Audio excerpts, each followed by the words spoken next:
I just got a... Good evening, San Diego. I'm Ron Burgundy. Fantastic. Makeup. Yeah. I'm going to play a bit of jazz flute. G'day folks, Tom from Bike Biz here. We are here with the BMW R18 Roctane for an episode of Bike Chats. I'm here with my good friend Matt, who has had this bike for 2 weeks.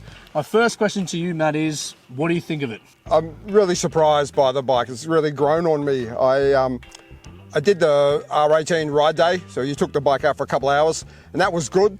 It was interesting. Like, it was something that I've not ridden that style of bike a lot before, but having the bike for 2 weeks now in all different environments. I've ridden it down the coast, through the Southern Highlands, around the city, and the bike has really surprised me. It's really grown on me. I really like the bike. It's still a big bike, but you ride it accordingly, and it's just a wonderful bike. And I've also had it for 2 weeks. We've kind of had it for the same amount of time, and one thing that I've found is that it really is nimble when you get into those corners, and you know, as you said, it is a big bike, but sometimes I forget that I'm on this, you know, big Exactly, R18, yeah. so. I had the same experience. You know, we went through the national park, and I was sort of a bit apprehensive, but we weren't going fast. You know, 60, 80, and the bike just took it all in its stride. Some of those 90-degree right-handers where it's a bit tight on other bikes, this bike just ploughed through it. It was just really nice, comfortable.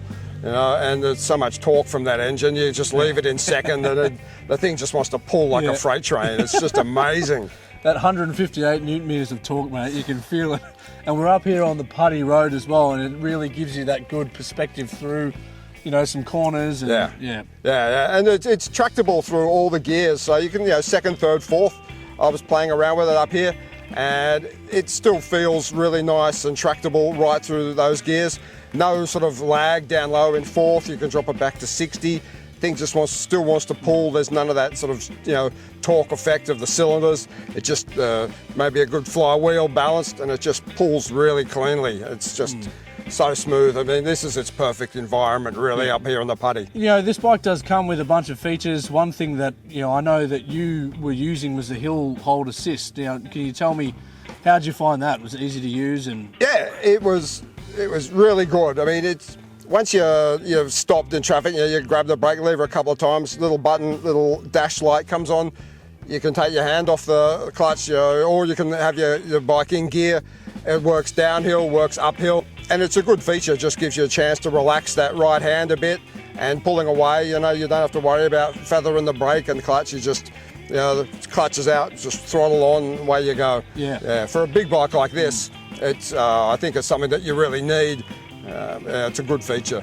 And I think talking about big bikes, you know, this does have the reverse feature on it, which I think every time that I, you know, someone rides it and I tell them that, they sniggle at it a bit, but then when they use it, you know, they're laughing in a different way. Yeah, I've ridden one or two with the reverse. I think it was the Gold Wing, and similar sort of action. You know, use the starter button, and on a bike like this, if you've parked it, you know, slightly off camber, downhill, it really helps you. You know, it's nice and controlled. Flip that lever, reverse comes up on the dash, thumb the starter, just away you go. You know, really nice.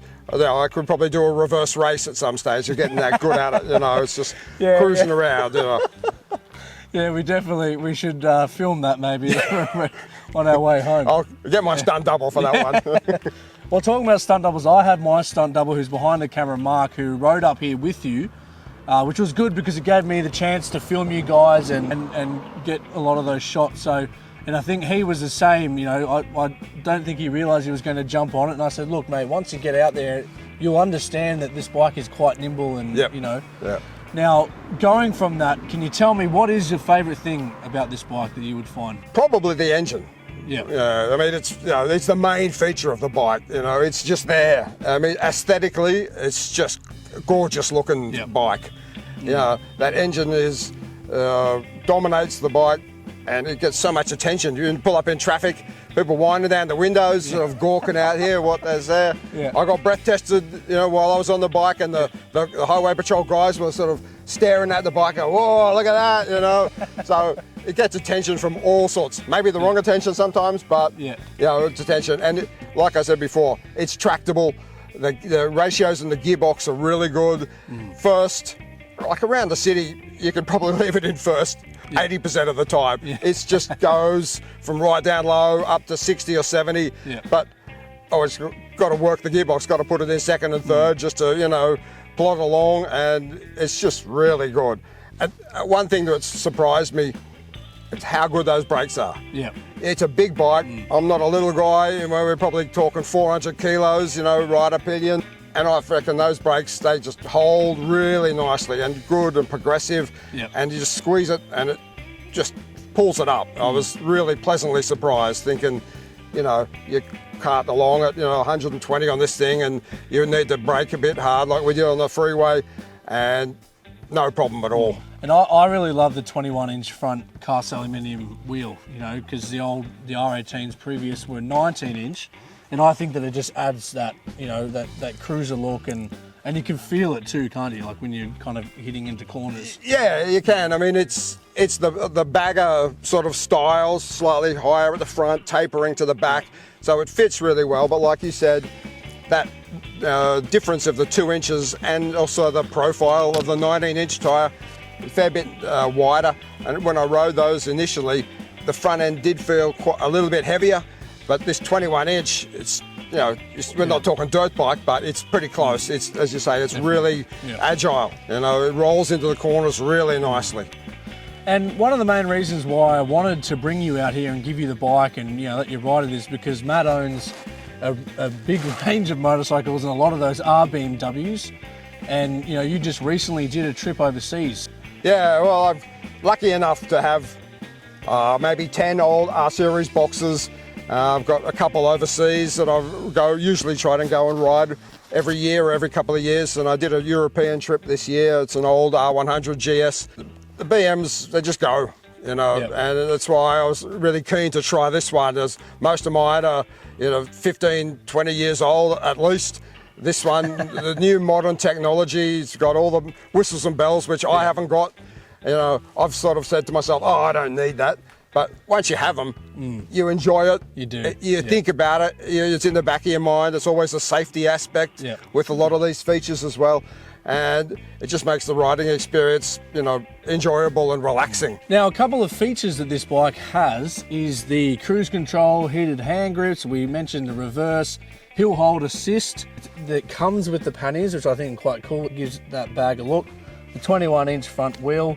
And one thing that I think that you would like is that front headlight with the integrated dash inside, which really kind of replicates the old it does. It is really reminiscent of the /5 and earlier BMWs, the R-Series boxes. And there's the big key on top of that as well. You know, you can't have it all.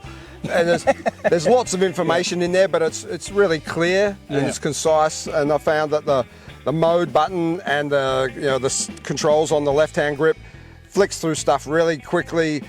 The headlight itself, I've ridden it at night a few times.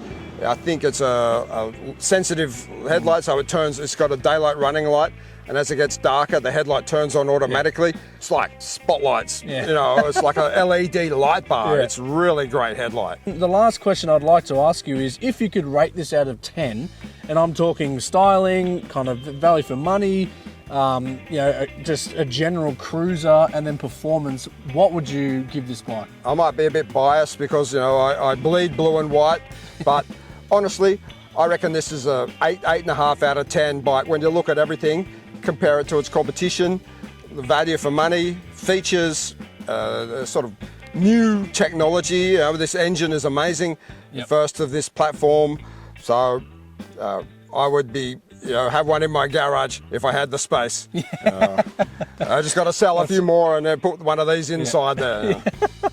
All right, well, look, thank you very much, Matt, for, you know, coming and doing this with me today. And also thank you to Mark, who's behind the camera, who you will see throughout the video riding, who was kind of my double, but he's got an open face helmet on, so you can tell that we're different people.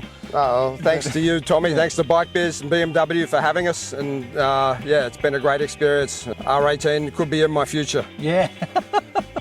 All right, mate. Thank you. And thanks, Tommy. We'll see you on the next Bike Chats.